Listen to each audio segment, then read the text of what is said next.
Good evening students. Once again this is Santosh Kumar Sinha, your English faculty and welcome to my channel that is called ज्ञान गुरु English. आज मैं आपके सामने फिर वही questions यानी कि वही टॉपिक आर्टिकल जो कहलाता है ए एंड द को लेके आया हूँ, क्योंकि ये चैप्टर जो है ना बहुत ज़्यादा डिमांडेड है स्टूडेंट्स के द्वारा, क्योंकि 15 फरवरी से हमारा बोर्ड एग्जाम CBSE का स्टार्ट होने जा रहा है। तो बच्चे का बहुत डिमांड था कि सर आप एक बार आर्टिकल्स लेसन को ओवर रिव्यू करवा दीजिए, मतलब उसका सारा क्वेश्चन प्रैक्टिस करवा दीजिए तो अच्छा रहेगा। और इवन जो कॉम्पिटिटिव स्टूडेंट्स है bank PSSC CGL CPO CPF उनका भी यही डिमांड था कि सर एक बार हम लोग आर्टिकल्स चैप्टर जो कंपटीशन में पूछता है उसको एक बार और रिव्यू करवा दीजिए, सिर्फ क्वेश्चंस को, क्योंकि मैं उनको चैप्टर तो पढ़ा ही चुका हूँ। दोनों के चैप्टर हो चुका है एकेडमिक प्लस कॉम्पिटिटिव। तो उसी पॉइंट ऑफ व्यू से कल भी मेरा जो टॉपिक था आर्टिकल्स था और आज भी जो टॉपिक है वो भी आर्टिकल से रिलेटेड है। तो चलिए देखते हैं कि क्वेश्चन नंबर 1 आज का क्या बोलता है। When dentist crown a tooth that is badly broken, B, they fit artificial crown on it, C, और D means no error। एक बार और देखते हैं क्वेश्चन को। Let us see the question once again। When dentist crown A हो गया, a tooth that is badly broken, B हो गया, they fit artificial crown on it, C, और D means no error। तो यहाँ बोलता है कि जब कोई भी डेंटिस्ट एक दांत पे जो बुरी तरह से टूट गया है उस पर जब क्रॉन लगाता है तो उसमें वो आर्टिफिशियल क्रॉन को फिट करता है, नेचुरल नहीं। देखो नेचुरल तो हो ही नहीं सकता है, तो हमारा इसमें आंसर सी पार्ट में हो गया। तो answer is C. There must be an because A is vowel and before vowel what is used n, so answer should be like this। when dentist crown a tooth that is badly broken they fit an artificial crown on it, there must be an artificial crown on it। जब कोई भी dentist किसी भी दांत को, टूटा हुआ दांत को जब वो क्रॉन करता है तो उसमें वो आर्टिफिशियल क्रॉन को उस पर लगाता है। तो हमारा आंसर हो गया सी। क्या होगा, आर्टिफिशियल के पहले हम लोग एन का प्रयोग करेंगे। Now question number 2, the need to set up A हो गया, a good library in the locality, B हो गया, has been in the minds of people for several times, C, और D means no error. Let us read the question once again. The need to set up a good library in the locality has been in the minds of people for several times, और D means no error. तो यहाँ पर जो हमारा सही जो error है ना आपका बी पार्ट में है, सॉरी सी पार्ट में है। सी पार्ट में has been in the minds of the people होगा, लोगों को दिमाग में बहुत दिनों से चल रहा है एक अच्छा लाइब्रेरी इस एरिया में सेटअप करने के लिए। So let us read the question once again to find the answer of this question. The need to set up a good library in the locality has been in the minds of the people for several times. तो answer क्या हो गया C. यहाँ पर क्या होगा, of the people, of the people होगा। So the correct answer is at C. Now let's move to question number 3। It is not possible for rich to, A हो गया, adjust themselves with such, B हो गया, a poor surrounding, C, और D means no error. इसका answer क्या होगा, it is not possible for rich. यहाँ A part में हमारा एरर है, क्योंकि रिच के पहले हम लोग क्या यूज करेंगे, द का प्रयोग करेंगे। Once again let us read the question to find the answer of this question. It is not possible for the rich to adjust themselves with such a poor surrounding, C, और D means no error. तो हमारा answer है A part में, for the rich होगा, क्योंकि अमीरों के लिए ये बिल्कुल पॉसिबल नहीं है इस तरह के गरीब जो मतलब खराब, यहाँ पर पुअर मतलब गरीब नहीं बोलेंगे, खराब सोसाइटी में एडजस्ट करने के लिए।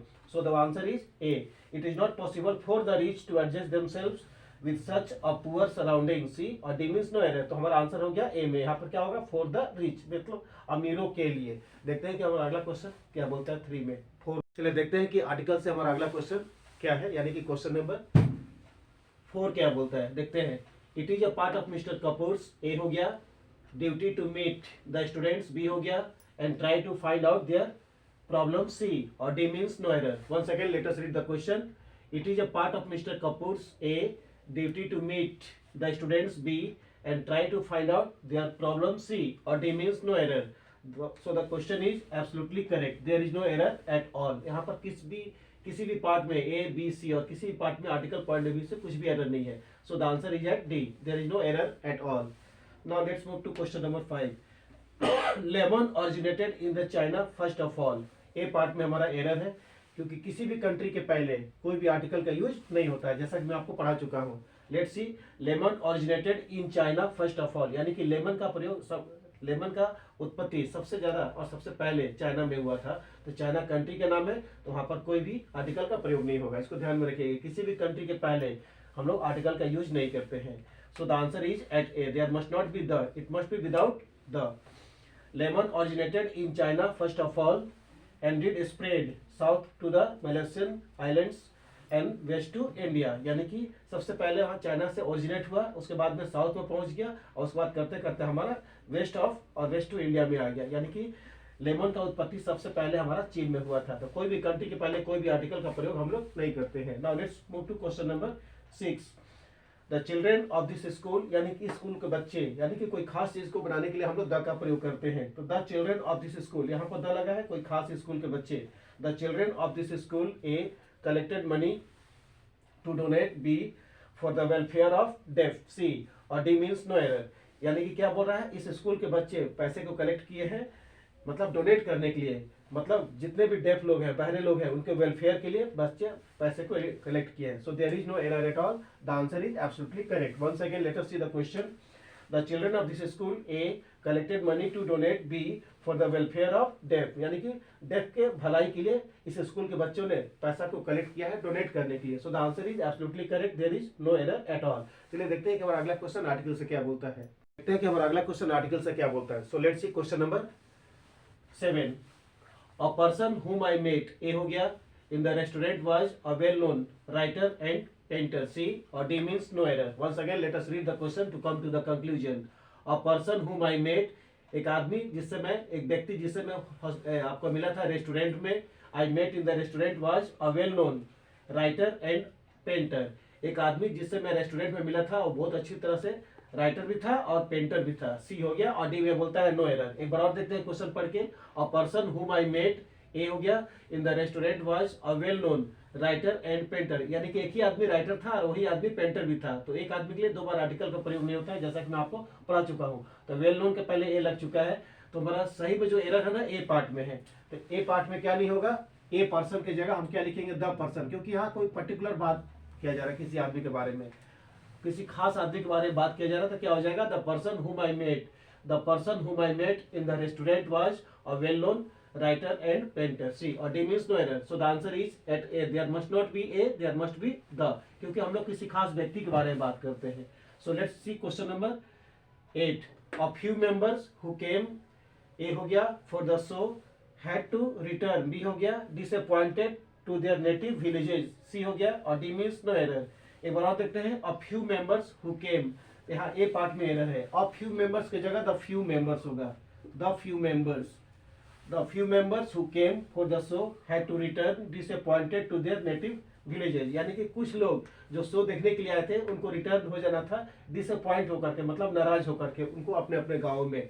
So the answer is at A, there must not be a, there must be the, ऐसे। The few members who came, the few members who came for the show had to return disappointed to their native villages. Now question number 9.